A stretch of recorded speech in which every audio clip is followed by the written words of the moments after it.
اور ایمبولنس میں لے کے پھر ہمارے جو خالو تھے وہ خالوں کو لے کے اسپتال پہنچے۔ اس دورانیے میں انہوں نے ہم سب کو بھی انفارم کر دیا تھا کہ تمہاری خالہ کی طبیعت خراب ہو چکی ہے، میں ان کو اسپتال لے کے جا رہا ہوں۔ یہ بتاتی ہیں کہ جب خالہ اسپتال میں پہنچی تو اسپتال پہنچنے کے 1 سے 1.5 گھنٹے کے اندر اندر ان کی ڈیتھ ہو گئی۔ اب خالہ کی جب ڈیتھ ہوئی تو ان کی ڈیتھ کا جو سب سے زیادہ غم تھا وہ خالو کو تھا، اور ان کے ساتھ ساتھ ہمیں بھی بہت زیادہ غم تھا۔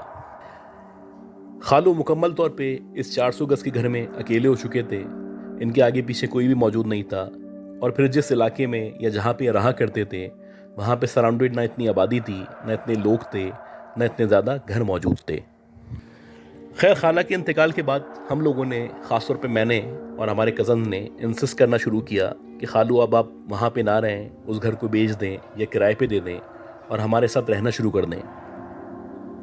لیکن جب بھی ہم ان سے اس طرح کی بات کہتے یا اس طرح کی بات کرتے تو وہ برا مان جاتے، غصے کا اظہار کرنے لگتے اور کہنے لگتے کہ میں اس جگہ کو نہیں چھوڑ سکتا جہاں پہ میری بیوی میرے ساتھ رہا کرتی تھی۔ اس میں کوئی شک نہیں تھا کہ میرا خالہ خالو آپس میں ایک دوسرے سے بہت محبت کیا کرتے تھے، ایک دوسرے کا خیال کیا کرتے تھے، لیکن بہرحال اگر وہ وہاں پہ اکیلے رہتے یا وہاں پہ ٹائم سپینڈ کرتے تو ان کی جو زندگی تھی وہ بھی گریجولی کم ہو جاتی۔ اسی طرح جب بھی موقع ملتا ہم لوگ پوری کوشش کرتے کہ اپنے خالو کو کنونس کر سکیں۔ بالآخر ایک دن میرے جو شوہر تھے انہوں نے ان کو بہت زیادہ انسسٹ کیا یا بہت زیادہ اصرار کیا کہ آپ میرے ساتھ چلیں اور یہاں پہ نہ رہیں، یہاں پہ آپ اکیلے رہیں گے تو اپنا خیال نہیں رکھ پائیں گے۔ اب جب اتنا اصرار کیا تو میرے خالو نے حامی بڑھ لی، لیکن ان کے منہ سے ایک چیز نکلی۔ انہوں نے کہا کہ میں تمہارے ساتھ تو چلا جاؤں گا، لیکن یہاں پہ جو عورت آتی ہے یا جو لڑکی آتی ہے وہ مجھے نہیں چھوڑے گی۔ اب جب اپنے خالو کے منہ سے ہم نے یہ بات سنی یا اس طرح کے الفاظ سنے تو ہم بڑا پریشان ہو گئے اور ہم سوچنے لگے کہ کس لڑکی کی بات کر رہے ہیں، کس عورت کی بات کر رہے ہیں، کون ہے جو ان کو ڈراتا ہے یا دھمکاتا ہے۔ جب ہم نے ان سے پوچھنا شروع کیا تو وہ بہانے بنانے لگے۔ بہرحال جب زیادہ اصرار کیا تو انہوں نے بتایا کہ جس دن سے تمہاری خالہ کا انتقال ہوا ہے اس دن سے روزانہ رات کو 12-12:30 بجے کے ٹائم پہ ایک عورت یا لڑکی سیڑھیوں سے اترتی ہوئی نیچے کی طرف آتی ہے، اور نہ صرف نیچے کی طرف آتی ہے بلکہ نیچے آنے کے بعد بہت ساری چیزیں مجھ سے وہ بولتی ہے، بہت سارے کام وہ مجھ سے کرواتی ہے۔ اس کی بہت ہی خوفناک شکل ہے، بہت بھیانک شکل ہے۔ کبھی وہ مجھ سے بولتی ہے کہ یہ کرو، کبھی وہ مجھ سے بولتی ہے یہ کرو، کبھی وہ مجھ سے تلاوت سنتی ہے، کبھی مجھ سے بولتی ہے نعتیں لگاؤ۔ غرض کے بہت سارے کام ہیں جو مجھ سے کروایا کرتی ہے، اور مجھے کہتی ہے کہ اگر تم نے یہاں سے جانے کی کوشش کی یا کسی کو بتانے کی کوشش کی تو میں تمہیں نہیں چھوڑوں گی۔ اور اکثر ایسا ہوتا ہے کہ اگر وہ نہیں آتی تو فجر تک اگر میں سو رہا ہوں تو کوئی باقاعدہ مجھے آتا ہے اور آ کے اٹھاتا ہے اور مجھے کہتا ہے کہ اٹھو، فجر کی نماز پڑھ لو۔ اب یہ جو بھی باتیں خالو بتا رہے تھے میرے ہسبینڈ تو ان کو ماننے کو تیار نہیں تھے۔ ان کا یہی خیال تھا کہ جب سے خالہ کا انتقال ہوا ہے، ظاہر سی بات ہے ان کی ایج بھی ہو چکی ہے، ہو سکتا ہے مینٹلی کوئی ڈسٹربنس ہو جس کی وجہ سے اس طرح کی باتیں کرتے ہوں، یا انہوں نے ازمپشن کی ہوئی ہو کہ کوئی ان کے پاس آتا ہے۔ بہرحال انہوں نے جیسے تیسے باتیں بنا کے میرے خالو کو راضی کیا اور اپنے ساتھ ہمارے گھر لے کے آ گئے۔ اب جب ان کو اپنے گھر لے کے آئے اور ایک آدھ دن رکھا یا روکا تو اس کے بعد سے جو میرے ہسبینڈ تھے ان کو عجیب خواب آنا شروع ہو گئے۔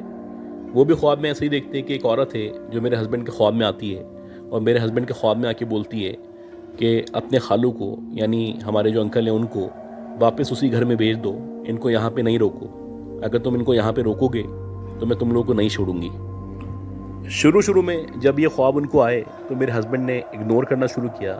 ان کا خیال یہی تھا کیونکہ ہم یہ سب ڈسکشن کر رہے ہیں، یہ باتیں کر رہے ہیں، یہ خالو نے اس طرح کی باتیں کی ہیں جس کی وجہ سے ہمارے ذہن میں وہی سب چل رہا ہے اور وہی سب خواب میں آ رہا ہے۔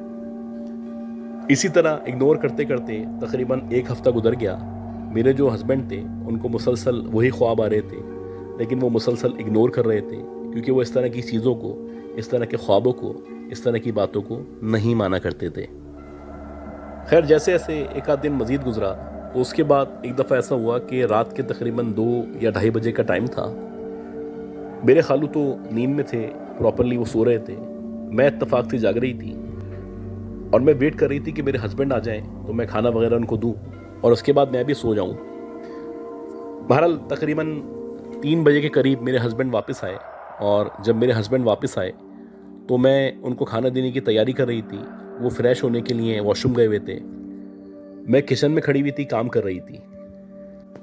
خیر میرا جو فوکس تھا وہ کھانے کو گرم کرنے کی طرف تھا. میں اس طرف دیکھ رہی تھی. اسی دورانیے میں مجھے محسوس ہونے لگا کہ کوئی پیچھے سے چلتا ہوا دبے قدموں کے ساتھ میری طرف بڑھ رہا ہے, یا میرے قریب آ رہا ہے, یا کچن میں داخل ہو رہا ہے. اکثر میرے ہسبینڈ اس طرح کیا کرتے تھے کہ وہ پیچھے سے آ کے کندھے پہ ہاتھ رکھ دیا کرتے تھے. تو ویسے ہی ہوا کہ جب کوئی پیچھے سے آیا تو میں سمجھی میرے ہسبینڈ نے, اور انہوں نے آ کے میرے کندھے پہ ہاتھ رکھا. اب یہ جس نے ہاتھ رکھا تھا یہ کوئی نارمل ہاتھ نہیں تھا. جیسے ہی کسی نے میرے کندھے پہ ہاتھ رکھا تو ایسا لگنے لگا کہ مجھے شدید سردی کا احساس ہو رہا ہے. کسی نے برف میرے کندھے پہ رکھ دی ہے, یا بہت ہی کوئی ٹھنڈی چیز ہے جو میرے کندھے کے اوپر لاد دی گئی ہے. یہ جو ہاتھ کا وزن تھا یہ بہت زیادہ تھا, اور میں ایکسپیکٹ نہیں کر سکتی تھی کہ میرے ہسبینڈ کا یا ان کے ہاتھ کا اتنا وزن ہو سکتا ہے. خیر بہرحال جیسے ہی مجھے ٹھنڈک محسوس ہوئی یا وزن زیادہ محسوس ہوا تو میں نے پلٹ کے دیکھا, اور جیسے ہی میں پلٹی تو میں نے دیکھا کہ میرے سامنے بلیک کلر کے کپڑوں میں ایک عورت یا لڑکی کھڑی ہوئی ہے. اس کا جو لباس ہے مکمل طور پہ بلیک ہے, لیکن اس کا جو چہرہ ہے وہ ایکسٹرا وائٹ ہے, اور نہ صرف ایکسٹرا وائٹ ہے بلکہ بلوئش کی طرف جا رہا ہے. یعنی کچھ عجیب سا کلر تھا جو اس کے چہرے کا تھا, اور اس کی جو آنکھیں تھیں وہ مکمل طور پہ لال تھیں. خیر جیسے ہی میں نے اس وجود کو یا اس مخلوق کو اپنے سامنے دیکھا تو میں چاہنے کے باوجود بھی نہ کچھ کہہ پا رہی تھی, نہ ہل پا رہی تھی, نہ میرے منہ سے الفاظ ادا ہو رہے تھے, نہ میں چیخ پا رہی تھی, اور نہ میں بے ہوش ہوئی تھی. بہرحال اسی دورانیے میں جب میں اس عورت کو یا اس لڑکی کو یا اس مخلوق کو دیکھ رہی تھی کہ اس نے ایک دم سے مجھے کہا کہ اپنے شوہر کو بولو کہ وہ تمہارے خالو کو واپس اسی گھر میں بھیج دیں, ورنہ اس کے ساتھ اچھا نہیں ہوگا. اور یہ کہنے کے بعد وہ جو عورت تھی واپس مڑی, اور نہ صرف واپس مڑی بلکہ چلتی ہوئی کچن سے باہر نکلی, اسٹیئرز کی طرف گئی, اور اللہ جانے اوپر کی طرف جا کے کہاں غائب ہو گئی. یہ بتاتی ہے کہ تقریباً 3 منٹ تک میں وہیں پہ کھڑی رہی. میں پزلڈ تھی, میری سمجھ ہی نہیں آ رہا تھا میرے ساتھ ہوا کیا ہے. میں خواب دیکھ رہی ہوں, حقیقت ہے یا افسانہ ہے. خیر اسی دورانی میں میرے ہسبینڈ جو اوریجنلی میرے ہسبینڈ تھے وہ باہر نکلے واش روم سے, آئے, انہوں نے مجھے دیکھا اور وہ مجھے ہلانے لگے, پوچھنے لگے کہ بھائی کیا ہو گیا ہے, کس کو دیکھ لیا ہے, کیوں اتنا ڈری ہوئی ہو. میرے ہسبینڈ کے آنے کے بعد میرے اوسان بحال ہوئے, اور 15-20 منٹ بعد جب میں ریلیکس ہوئی تو میں نے ہسبینڈ کو پورا کا پورا واقعہ یا پوری کی پوری بات بتائی. اب جو معاملات تھے یا جو واقعات تھے یا جو پانی تھا وہ سر سے اونچا ہو چکا تھا, اور یہ ہم دونوں کی سمجھ میں آ چکا تھا کہ اگر خالو مزید یہاں پہ رہیں گے تو اب ہمیں نقصان ہوگا. لہٰذا ہم لوگوں نے گھر والوں سے اور دیگر بڑے لوگوں سے مشورہ کیا, اور ان کو سارا کا سارا واقعہ بتایا, اور ان کو کنونس کیا کہ اگر یہ یہاں پہ نہیں رہ رہے تو ان کو وہاں پہ بھی اکیلے نہیں رہنا چاہیے. لہٰذا ہم لوگوں نے اپنے 2 کزنس جو کہ لڑکے تھے ان کا انتخاب کیا, اور ان کو کہا کہ تم لوگوں کو اب خالو کے ساتھ گلشن معمار والے گھر میں رہنا ہے. پہلے تو وہ راضی نہیں تھے, لیکن بہرحال جب ہم لوگوں نے سمجھایا یا میرے ہسبینڈ نے سمجھایا تو لڑکے مان گئے, اور بالآخر اس بات پہ راضی ہو گئے کہ چلیں ٹھیک ہے ہم ان کے ساتھ رہ لیں گے, اور ان کے ساتھ رہنے کے بعد نوٹ کریں گے کہ واقعی میں اس طرح کے واقعات اور معاملات پیش آتے بھی ہیں یا ایسا نہیں ہے. اب جب یہ لڑکے خالو کے ساتھ ان کے گھر گئے تو 1-2 دن تو نارمل گزرے, لیکن 1 یا 2 دن کے بعد ان دونوں میں سے ایک لڑکا سو چکا تھا, ایک لڑکا جاگ رہا تھا. شاید وہ اپنی کتابیں وغیرہ پڑھ رہا تھا یا ٹی وی یوز کر رہا تھا. بہرحال اس کو ایک دم سے محسوس ہوا کہ جہاں پہ خالو سویا کرتے ہیں یا جہاں پہ خالو ہوتے ہیں وہاں پہ کوئی موجود ہے, یا خالو کے سراؤنڈڈ کوئی چکر لگا رہا ہے. اب اس کے ساتھ والا کزن تو سو رہا تھا. پہلے اس نے سوچا کہ اس کو اٹھا دوں, لیکن پھر اس نے بولا ٹھیک ہے میں اکیلے جا کے دیکھ لیتا ہوں, ہو سکتا ہے خالو خود جاگ رہے ہوں یا ان کو نیند نہیں آ رہی ہو. بہرحال یہ جیسے تیسے کر کے آہستہ آہستہ کر کے جب خالو کی طرف بڑھا یا ان کے بستر کی طرف بڑھا یا اس کمرے کی طرف آیا جہاں پہ خالو سویا کرتے تھے, تو یہ بتاتا ہے کہ جیسے ہی میں ان کے روم کے اندر انٹر ہوا ہوں تو میں نے دیکھا کہ جو ہماری خالہ ہیں جن کی ڈیتھ ہو چکی ہے وہ خالہ ہمارے خالو کے سرہانے پہ بیٹھی ہوئی ہیں اور بیٹھی ہوئی تسبیح پڑھ رہی ہیں. اب جب ہمارے اس کزن نے ہماری خالہ کو جو کہ آلریڈی اس دنیا سے جا چکی تھی اس حالت میں دیکھا, سامنے بیٹھے ہوئے دیکھا, تسبیح پڑھتے ہوئے دیکھا, تو اس کی حالت غیر ہو گئی.